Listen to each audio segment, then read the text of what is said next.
आदाब नाजरीन।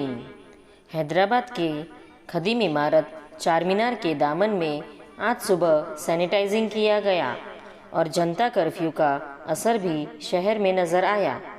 कई जगहों पर सभी दुकानें बंद है। आइए देखते हैं न्यूज़ 53 की ये रिपोर्ट।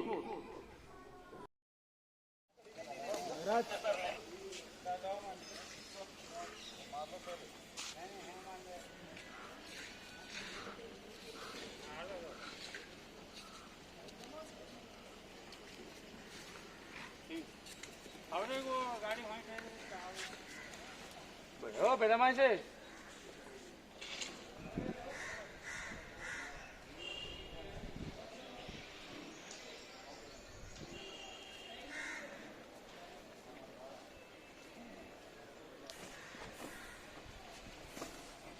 पानी होगा गिराना पड़ता है।